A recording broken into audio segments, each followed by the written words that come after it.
El siguiente extracto del libro The World Peace Diet, de Will Tatall, es una excelente exposición de los orígenes del rol de dominación que ejerce el hombre, de donde hemos heredado nuestros valores actuales. A la luz de esta época de fiestas de zapote y palmares, así como de la obsesión del pueblo con los toros, la violencia, el machismo, el rol rebajado de la mujer, el licor, etc., es de lectura obligatoria. La dieta de la paz mundial. La mayoría de nosotros no piensa en nuestra cultura como una cultura arriera.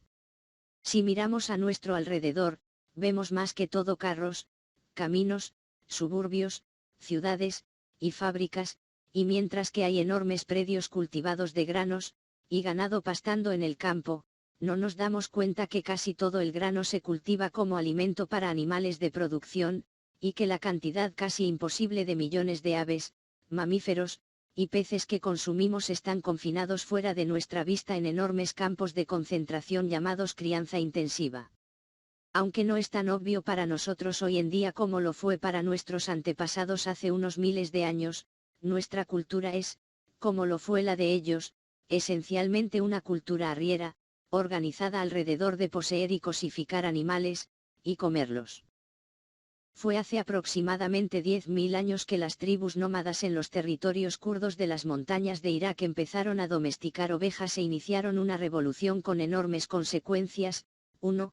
Los antropólogos aseveran que fue una evolución de las prácticas de cacería de estas tribus, quienes empezaron a mantenerse más cerca de ciertos grupos de ovejas silvestres, eliminando selectivamente a los más débiles y aumentando el control sobre su movilidad, alimentación, y su vida reproductiva. Eventualmente aprendieron a castrar y matar a ciertos machos para que el hato consista primordialmente de hembras con algunos carneros, de esto aprendieron la reproducción selectiva para crear animales con características más deseables. Las cabras fueron domesticadas poco después de las ovejas, seguido del ganado 2000 años después en el oeste y el norte, y subsecuentemente por el caballo y el camello otros 2 a 4000 años después de eso. 2. Conceptos altamente cargados de posesión de propiedad, y patrilineales así como de pureza de sangre gradualmente emergen, de lo cual hay amplia evidencia al dar inicio el periodo histórico hace unos 4000 años. Nuestra cultura occidental puede decirse que tiene dos raíces principales, la antigua Grecia y el antiguo Levante, parte este de la cuenca mediterránea y del Medio Oriente. Al leer las más antiguas escrituras existentes de estas culturas de hace 3000 años, así como la Ilíada y la Odisea de Homero, así como el Viejo Testamento, que cuentan historias de antiguos reyes y sus guerras, encontramos que estas culturas se orientan alrededor del consumo de carne, el arreo, la esclavitud, la conquista con violencia, la supremacía masculina, y la ofrenda de sacrificios animales a sus dioses en su mayoría masculinos. Para las antiguas culturas arrieras, los animales en confinamiento no eran solamente comida, también eran riqueza, seguridad, y poder. El primer dinero y forma de capital fueron ovejas, cabras, y ganado, ya que solo estos eran propiedad consumable con valor tangible. 3. De hecho, la palabra capital se deriva de capita, latino para cabeza, como en cabezas de ganado u ovejas. Los primeros capitalistas fueron los arrieros que peleaban entre sí por los primeros reinos, con todo y esclavitud, guerras frecuentes, y poder concentrado en las manos de una élite propietaria de cabezas de ganado. Nuestra palabra pecuniario proviene del latín pecus, que significa ganado, y la antigua moneda romana, el denario, también se denominó así porque valía por 10 asnos. 4. Los animales de producción en las antiguas culturas arrieras por lo tanto definieron el valor del oro y la plata. Los animales para comida eran el estándar de riqueza y poder. Este hecho explica el poder político de las industrias de carne y lácteos que continúa hasta el día de hoy. Al cosificar y esclavizar animales grandes y poderosos, los antiguos predecesores de la cultura occidental establecieron un maíz-as, o patrón básico de valores y actitudes de la gente, y una visión de mundo que todavía permanece hasta el día de hoy en el corazón de nuestra cultura. En el libro de Ryan Eisler El cáliz y la espada, de Chalice and the Sword, así como el libro de Jim Mason Un orden poco natural, An Unnatural Order, se resume y digiere el trabajo de historiadores y antropólogos, proporcionando interesantes perspectivas en los cambios dados a los valores fundamentales que ocurren cuando el ser humano empieza a dominar grandes animales para comida, y cómo estos cambios nos afectan el día de hoy. Es importante notar aquí que el estudio e interpretación de la historia es notoriamente subjetiva. Podemos notar que en nuestra propia vida individual nuestra experiencia y comprensión de nuestro pasado va cambiando al cambiar nosotros. Asimismo, esto es evidentemente cierto del vasto y complejo pasado colectivo generado por millones de personas. Cuando nos adentramos a tratar de entender la prehistoria, pasados culturales previos a los registros escritos se hace aún más subjetivo. Tal como lo plasma la historiadora Cynthia Ellar, la prehistoria es todavía un lienzo enorme y en blanco. Por eso, escenarios increíblemente diversos pueden pintarse en él, dependiendo de las predilecciones de los pensadores individuales. 5. Ryan Eisler extrae del trabajo de múltiples antropólogos y escritores, particularmente de Meraya Gimbutas, Jaquetta Hawkes, y Merlin Stone, para argumentar que han existido básicamente dos tipos de sociedades, a las cuales se refiere como de asociación y de dominación. En las sociedades de asociación, hombres y mujeres son esencialmente iguales y trabajan juntos en cooperación, y Eisler trata de demostrar que esto fue la norma por muchas decenas de miles de años en la vida humana, previo a la expansión de las culturas patriarcales dominadoras basadas en el arreo de animales. Esto es un acontecimiento relativamente reciente, 5 a 7 mil años hace, y se debió a lo que Gimbutas denomina la invasión kurgana por parte de guerreros arrieros de Asia Central que se adentran en Europa Oriental y la cuenca mediterránea, introduciendo así una cultura en la que el hombre ve a la mujer como un bien mueble, propiedad. Ellos aparentemente se introducen en tres olas en un periodo de unos 2000 años, violentamente atacando, destruyendo, y fundamentalmente cambiando las más antiguas, más pacíficas sociedades de asociación. 6. De acuerdo con Eisler, Gimbutas, y otros, estas culturas más viejas tendían a comer alimentos recolectados y sembrados, venerar a diosas de la fertilidad, crear comunidades en valles fértiles, usar metales para hacer recipientes en lugar de armas, y no se involucraban en guerras. Las culturas invasoras dominadoras arriaban animales y comían principalmente carne y leche, alababan feroces dioses masculinos en el cielo, tales como Enlil, Zeus, y Yahweh, se asentaban en cimas de cerros y los fortificaban, usaban metales para forjar armas, y constantemente estaban en competencia y guerras. Conflictos violentos, competencia, opresión de las mujeres, y lucha entre clases, de acuerdo con Eisler, no necesariamente tiene que caracterizar a la naturaleza humana, sino que son productos relativamente recientes de la presión social y condicionamiento introducido por las culturas arrieras invasoras cuyos valores de dominación hemos heredado. ¿De dónde salieron estas culturas patriarcales invasoras y qué las hizo así? En otro libro, Placer Sagrado, Sacred Pleasure, Eisler cita la investigación del geógrafo James Demeo, quien atribuye las migraciones expansionistas de los invasores kurganos y otros arrieros a cambios climáticos drásticos que desencadenan una compleja secuencia de eventos: hambre, caos social, abandono de tierras, y migración masiva que eventualmente produjo un viraje fundamental en la evolución cultural humana. 7. Arriar ganado, indica Eisler, tiende a la aridez y a producir un círculo vicioso de desgaste ambiental y un aumento de la competencia económica por tierras de pastoreo cada vez más escasas y así una tendencia hacia el conflicto violento por límites territoriales. 8.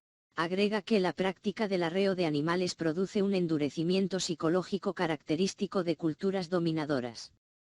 El pastoralismo se apoya en lo que es básicamente la esclavización de seres vivos, seres que se explotan por los productos que producen, y que eventualmente se matan.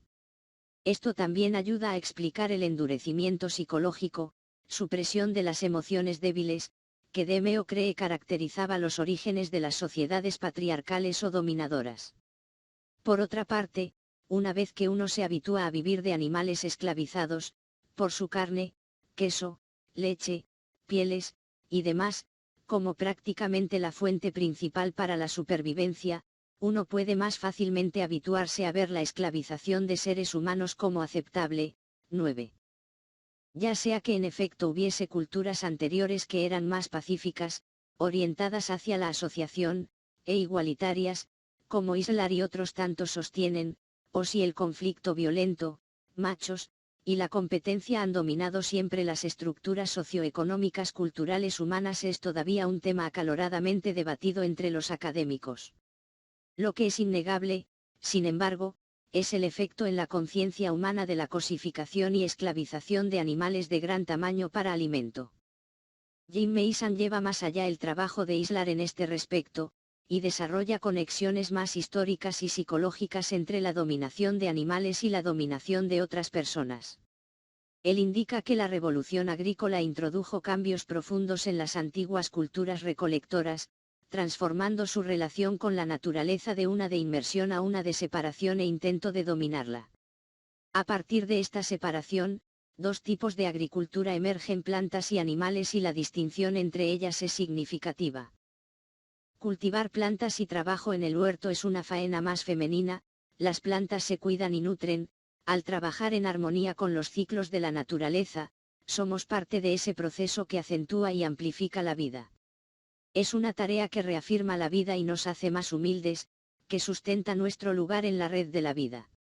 Por el otro lado, la agricultura animal con animales grandes siempre fue trabajo de hombres y requirió de fuerza y violencia desde un principio, para contener a estos poderosos animales, controlarlos, guardarlos, castrarlos y al final, matarlos.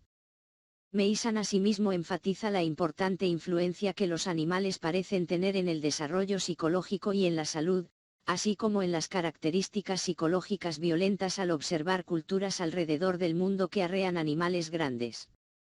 Citando a los antropólogos Paul Shepard y Anthony Leaves, él apunta que Shepard da en el clavo respecto de las características primordiales de las culturas arrieras: hostilidad agresiva hacia foráneos, la familia armada, querellas y redadas en una organización jerárquica centrada en los hombres, la sustitución de la cacería por la guerra, artes elaboradas que utilizan el sacrificio, orgullo monomaniático, y suspicacia. 10. Mason indica las similitudes en estos respectos entre las tribus desérticas del Medio Oriente, los arrieros de Reno Chukchi del este de Siberia, quienes hacen jactancia de hazañas de fuerza, actos de proeza, conducta violenta y heroica, aguante excesivo, y gasto de energía, y nuestra cultura vaquera del redondel en América. 11. Fundamentados en el trabajo de Islar, Mason y otros, podemos ver que la cultura en la que vivimos hoy día es una continuación moderna de la cultura arriera que surgió en el Medio Oriente y la cuenca mediterránea oriental, y que la creencia central que define a esta cultura sigue siendo la misma: los animales son cosas y son propiedad, para ser usados y consumidos. Por extensión, la naturaleza, tierras, recursos, y las personas también son vistos como materia prima para usar y explotar. Mientras que esto nos parece lógico hoy en día como habitantes modernos de una cultura arriera, consumidora de animales y capitalista, esta es una visión de enormes consecuencias. La cosificación de animales marcó la última verdadera revolución en nuestra cultura, completamente redefiniendo las relaciones humanas con los animales, la naturaleza, lo divino, y nosotros mismos. En las antiguas culturas arrieras los animales fueron gradualmente transformándose de cohabitantes misteriosos de un planeta compartido, a meros objetos de propiedad para ser usados, vendidos, intercambiados, confinados, y matados. Ya no silvestres y libres, fueron tratados con creciente irrespeto y violencia, y eventualmente se hicieron desdeñables e inferiores en los ojos de los arrieros de estas culturas emergentes. 12. Los animales silvestres empezaron a verse meramente como amenaza potencial al capital ganadero; a su vez, otros seres humanos empezaron a verse a sí mismos como amenaza para el ganado, o como potencial objetivo para redadas si tenían animales. Batallar a otros para adueñarse de su ganado y ovejas era la principal estrategia de adquisición de capital. La antigua palabra del sánscrito ario para guerra, gavya, significa literalmente el deseo de tener más ganado. 13. Parece ser que la guerra, el arreo de animales, la opresión de lo femenino, el capitalismo, y el deseo de más capital / ganado han estado asociados desde su arcaico nacimiento a la cosificación de grandes animales. Cuanto más grandes y poderosos eran los animales que se arriaban, más fieras, crueles, y violentas tenían que ser las culturas para dominarlos con éxito y protegerlos de animales salvajes que merodeaban y de otras personas. 14. Los animales más grandes eran las reses y los caballos, y las culturas arrieras que se establecieron en el Medio Oriente y el este del Mediterráneo se enfrascaron en batallas inimaginablemente violentas entre sí y contra pueblos más débiles por milenios, gradualmente y a la fuerza propagando su cultura y valores arrieros a través de Europa y la mayoría de Asia. Desde Europa, esta misma cultura ganadera eventualmente se propagó a las Américas. Continúa propagándose hasta el día de hoy a través de corporaciones transnacionales tales como Conagra, Cargill, Smithfield, y McDonald's, así como a través de proyectos patrocinados por el Banco Mundial y las Naciones Unidas, misioneros religiosos, y caridades que perpetúan la esclavización animal, tal como el proyecto Eifer. En el núcleo de esta antigua cultura que se convirtió en lo que hoy llamamos civilización occidental estaba la supremacía absoluta del ser humano sobre los animales, reforzado con los alimentos diarios. La riqueza y prestigio para los hombres empezó a medirse en términos de cuánto ganado poseían y qué extensión de tierras controlaban para su pastoreo. El modelo para imitar para los jóvenes se convirtió en el protocapitalista de éxito, el arriero macho y guerrero, rudo, bajo control, emocionalmente distante, y capaz de impávida violencia. Mujeres, ganado y gente capturada y / o conquistada eran objetos de propiedad que contribuían al total de capital poseído. Guerras, aunque terribles para los combatientes y la población en general, eran potentes métodos usados por la aristocracia acaudalada para aumentar su acumulación de ganado / capital, tierras, poder, y prestigio. Resulta útil entender que la mentalidad de dominación que caracterizaba la cultura en la que nacimos se exalta ella misma al observar y enfatizar las diferencias e ignorar las similitudes, ya que eso es lo que la esclavización y matanza de animales requiere que todos practiquemos. Como arrieros y dominadores de animales, debemos continuamente practicar el vernos como separados y diferentes a ellos, como superiores y especiales. Nuestra compasión humana natural puede ser reprimida aprendiendo a excluir a otros y verlos como esencialmente diferentes a nosotros. Este exclusivismo se requiere para el racismo, el elitismo, y la guerra, ya que para poder hacer daño y dominar a otras personas debemos romper los lazos que nuestro corazón naturalmente siente con ellas. La mentalidad de dominación es necesariamente una mentalidad de exclusión. Es obvio, si miramos de cerca, que las presunciones fundamentales y actividades de las antiguas culturas arrieras todavía definen a nuestra cultura hoy en día. La actividad individual que más define a estas antiguas culturas era, como lo es hoy, consumir regularmente los productos provenientes de los cuerpos de animales dominados y excluidos. Las guerras todavía enriquecen a una clase poderosa y elitista mientras que millones sufren los embates de ella, y los ricos del mundo se alimentan de animales engordados con grano y pescado mientras que los pobres pasan hambre. Nuestro sistema económico capitalista y sus instituciones de soporte políticas, legales, y educacionales aún legitiman nuestra cosificación y explotación de animales, la naturaleza, y las personas, nuestra dominación de los poco privilegiados y extranjeros, una desigual e injusta distribución de bienes basada en la depredación, comúnmente denominada competencia y libre comercio, opresión y guerra. Al evolucionar socialmente, hemos disfrutado de múltiples victorias al reducir ciertos excesos, y en proveer protección para los débiles y vulnerables. En general, sin embargo, tenemos que preguntarnos por qué nuestro progreso ha sido tan lento y difícil. La respuesta a esto está en nuestros platos y se extiende de ahí a las fincas de crianza intensiva, mataderos, laboratorios que usan animales, rodeos, circos, pistas de carreras de caballos y perros, y zoológicos, hasta actividades de cacería, pesca y poner trampas, así como a prisiones, guetos, guerras, y el complejo de la industria militar y nuestra continua violación y destrucción del mundo viviente. Fuente, APEB, Asociación para la Promoción de la Ética Vegetariana, la Cultura Arriera.